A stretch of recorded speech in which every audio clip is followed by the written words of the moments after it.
To understand the injustice that has been done to exercise, let's pretend we're back in 1995 and Nintendo is advertising the Nintendo 64.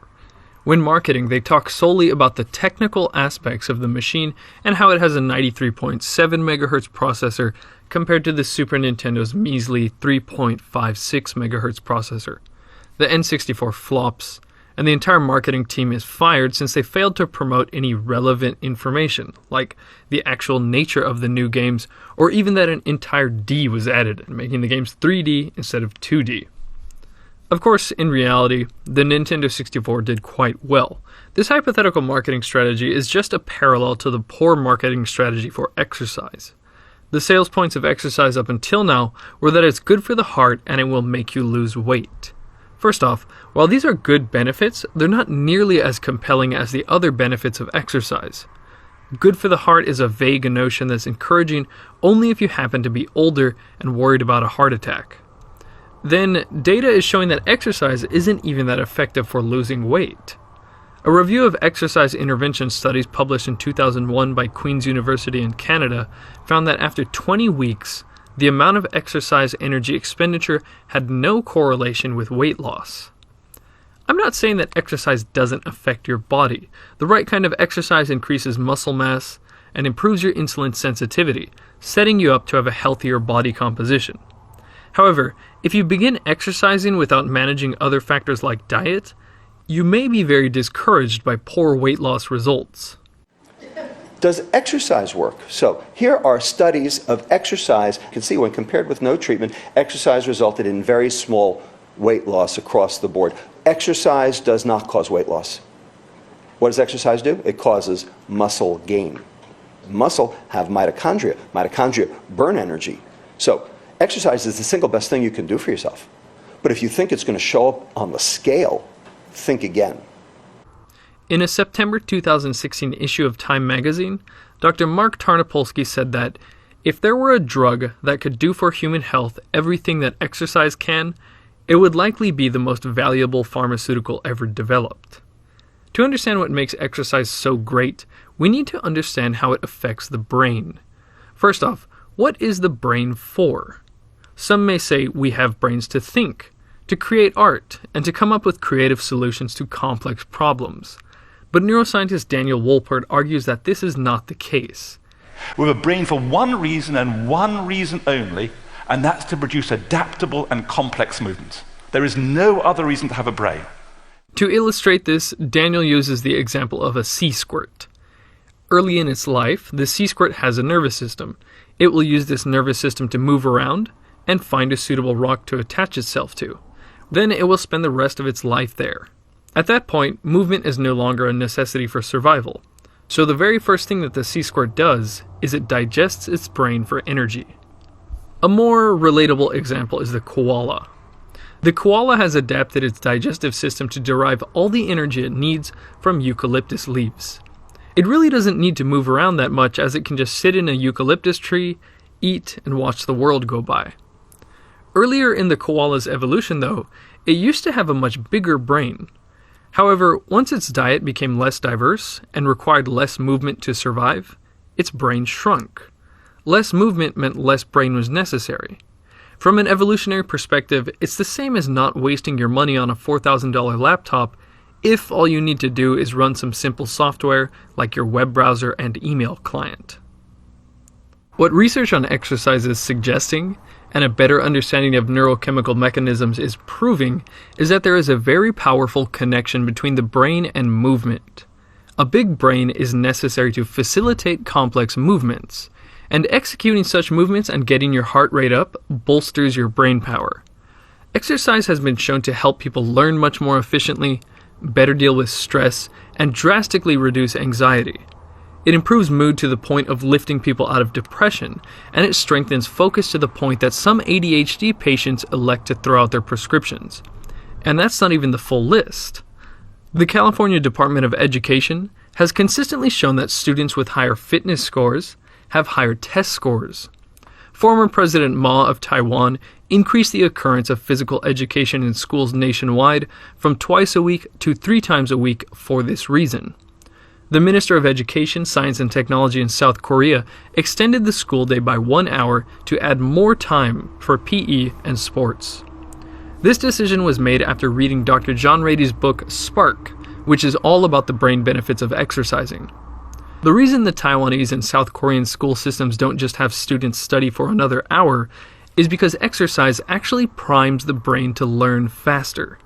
A 2007 study showed that subjects who did high-intensity exercise beforehand could learn vocabulary words 20% faster than those who remained sedentary. The key to this phenomenon is a protein called brain-derived neurotrophic factor, or BDNF for short.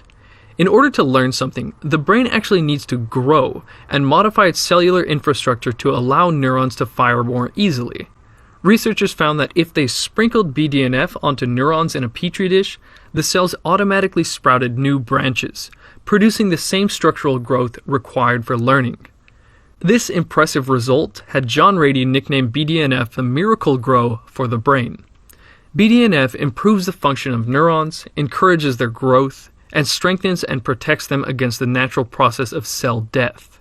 BDNF is a crucial biological link between thought, emotions, and movement. A 2013 study in the Journal of Sports Science and Medicine showed that just 20 to 40 minutes of aerobic exercise increased BDNF in the blood by 32%.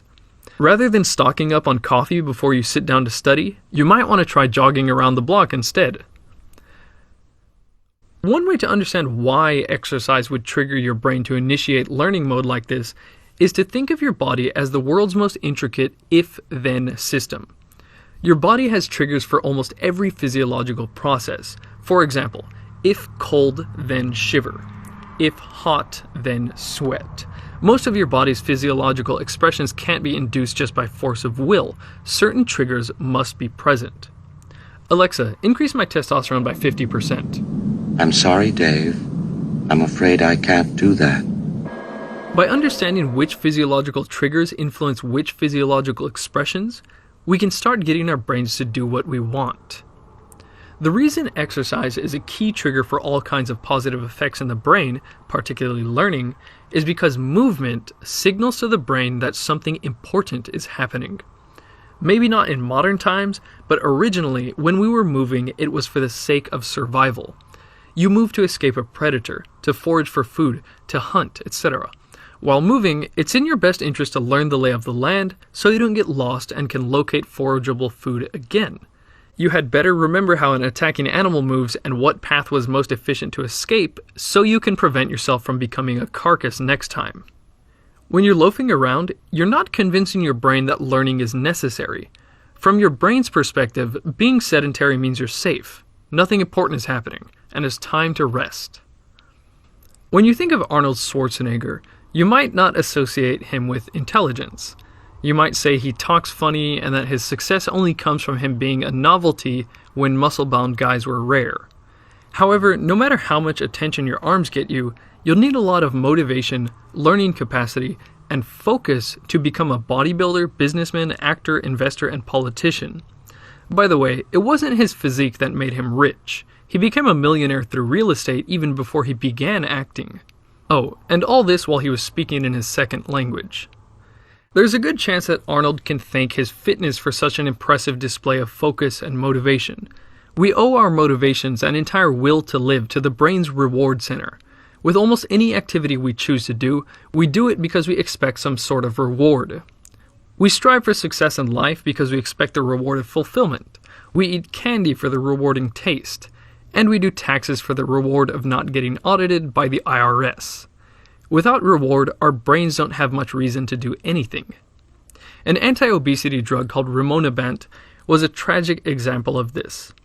Rimonabant is an endocannabinoid antagonist. It's an anti-marijuana medicine, which also means it's an anti-munchies medicine. It gets you to stop eating by inhibiting the sense of reward from food, and unfortunately everything else. 20% of users experienced serious depression, and there were several suicides. Kill the reward system and you just might want to kill yourself. Dopamine is a key player in the reward system. Dopamine is all about motivation and attention, and is responsible for the feeling of satisfaction when we accomplish something. It makes you want to do things and reassures you that the thing was worth doing. So if your dopamine is not working properly, you can find it hard to get things done, because you're not getting enough fulfillment to justify doing them.